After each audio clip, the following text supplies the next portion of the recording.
Welcome to the tutorial on EdPuzzle.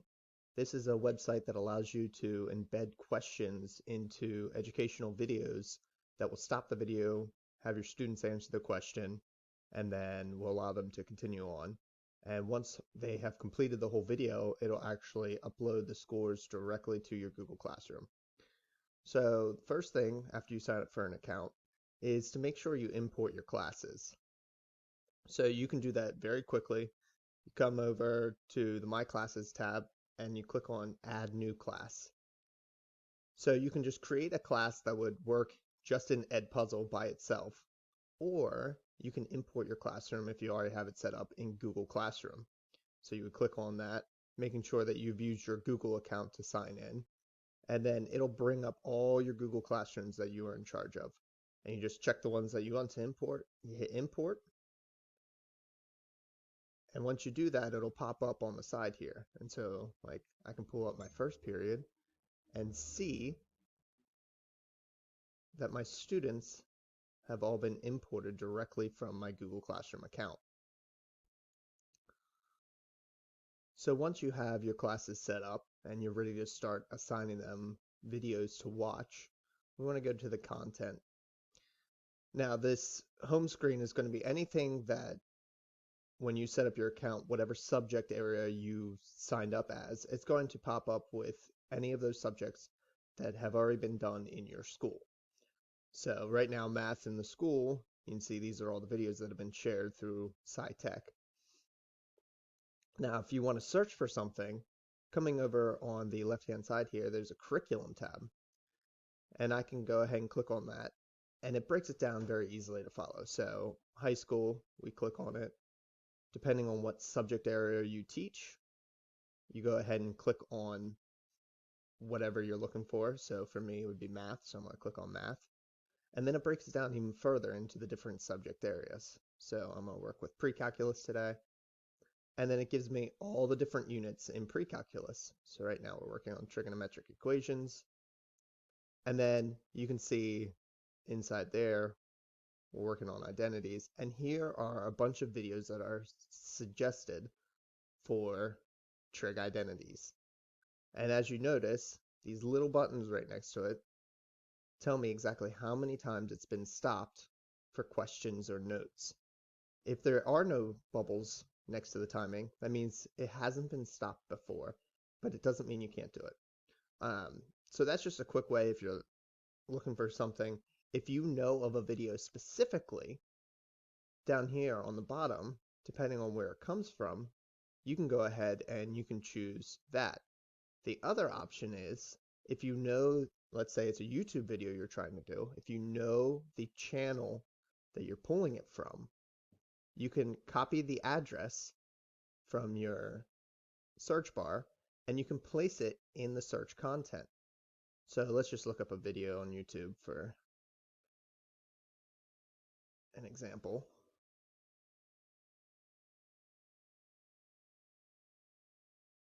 So let's just say I want to do this chiropractic lesson. And I think this is a good lesson to use. So what I'm going to do is I'm going to copy the website address, come back into EdPuzzle, paste it, and hit search. And it'll pull up the video, and it has exactly how long it is. So it's 12:59. So the first option here is to cut the video. Let's say you only want to show the first part of the video because that's where the important piece of what you're trying to teach is. So if the video on YouTube happens to be an hour long, but you don't want to have the kids watch it for an hour, you can use this cut feature where you just drag and figure out exactly where you want to cut it to. So I want to cut it to there. I would drag the bar and then it'll cut the video to now, instead of it being the 12 minutes, you can see it's now only 3 minutes and 46 seconds. If you want to add a voiceover, so where you're saying something over the video, you go ahead and choose this option, choose where you want to start your voiceover at, and then you hit start recording.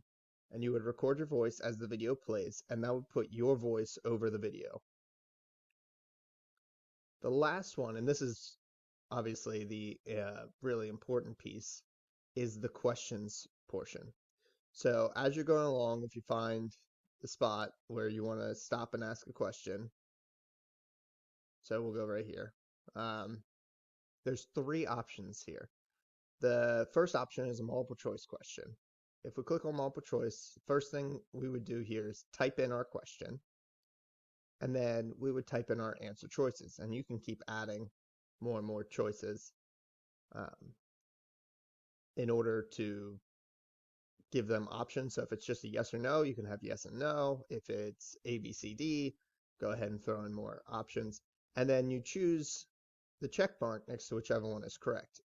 So if, let's say we want to make the second one the correct answer, we would choose the check mark here. And then you would hit save after you type in the question. The second question is an open-ended. You would post your question, and then it would give the students an open-ended box where they would have to type out their answer, whatever it may be. This is generally what I use for my students. When I give them a video on math, I'll have it pause the video and ask them, okay, what's the next step in the equation? And they would have to type out exactly what would be the next thing that would be done before the video plays on. So that way they can kind of like work through the problem and then get the immediate feedback of the video showing them what the next step would be, so they would know if they're right or wrong. And then the last one is note. And so here, if you want to just pause it and make sure that the students know, like, hey, did you notice X, Y, or Z happened in this video at this point? This is where you would type it in. I'll pause educational videos and say, what was just said is really important. Please write that down in your notebook. And what that allows the students to do is, if they didn't quite get it fully, when the video pauses there, they can just replay that section. And so then they'll know, oh, I should really be paying attention because this was really, really important. So once we do that, and let's just add in, so note here. So we'd hit save. And so it lets me know that at that specific spot, there is one note. Now I can add multiple things. So I can add another note, I can add another question, another open-ended question. I can add multiple things at one spot in the video. So if you want to ask 3 or 4 questions after they watched 2 minutes of the video, go ahead, you can do that here. As soon as you hit continue, the video will continue to play until you find the next point that you want to stop. So once you've done that, and you've added all the notes that you want to add, you would come up here and hit finish. And so now this is the finished product. So this is what the students would see. They would see this playing option, and it would play all the way up until it hits this little bubble, which is where we put a stopper in. And so as soon as it hits that stopper, it'll ask either the questions or give the note as to what specifically we wanted the students to answer. So once you have it all figured out and all set up, we want to come over here to assign. And when we click on that, we can assign it to all of the classes that we have set up. Then we can select our start date. So we'll say the start date is going to be Monday at, say, 10 a.m. when class starts. And then we can select the due date. So I'm going to give them a week to do it. So 1 week.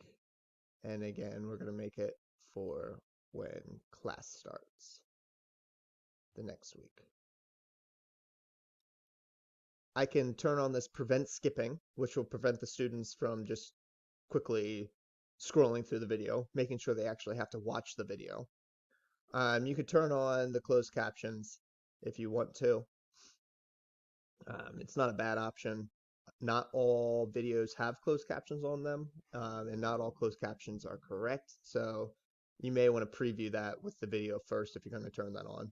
And then the last one here, if I select one of my Google Classrooms, and I can see the class that's set up is because it has the little green circle here, that's a Google Classroom site. I can choose the option to post it on Google Classroom.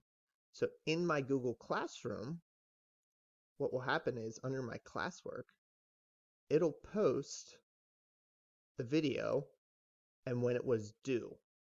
And so when the students log in, they can log in directly to Google Classroom, click on the classwork assignment, and then it automatically embeds the video link that they go to. They watch the video, answer the questions, and then once they answer the questions, it'll actually automatically grade the video for them and bring the grades over to Google Classroom. So as you can see, my first period, I assigned them a video for next week, and the students that have done it, you can see that it's already graded their videos and put them in here. And the students who have not yet accessed it, it's a blank spot still.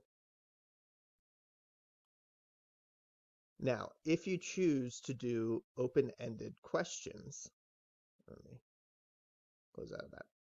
If you choose to do open-ended questions, let me find a video that has one for me. So as you can see here, this video has some open-ended that I assigned, and it says 5 new answers here. The software does not automatically grade open-ended questions. It will automatically grade the multiple choices, but open-ended you have to go back in and assign points to. So when I come into my classes and I look at the assignments, I can see immediately, this one has 5 new answers that I need to grade. So I click on the video and then click on the 5 answers to grade. And so then I can see what was the question and what did they answer it as. So if they get it correct, I can go ahead and click the correct. If they get it wrong, I could mark it as an X, and that would let them know, hey, you got this wrong. If you're just grading on completion, which for some of my assignments, I'm just doing it to make sure that they're following along. So this one was one where they just had to follow along. I can come up here and click the mark all ungraded as correct, and that'll go through, automatically grade them, and then it kind of ghosts them out here so I can't see. If I want to see what all the answers were, I can click on the show all graded answers, and I can see, so for question number 1, what did all the students answer it as? And so I can go through and see if a student didn't quite answer it properly, I can then make note of that, so when I have my class discussion with them, I can just bring that up as an example and talk about it through it as a class and be like, hey, you guys got different answers. Let's talk about exactly how do we factor this polynomial. And that is the basic general idea of the EdPuzzle videos and how to embed questions. If you have any more questions, feel free to email me, and I will try and answer them as quick as possible.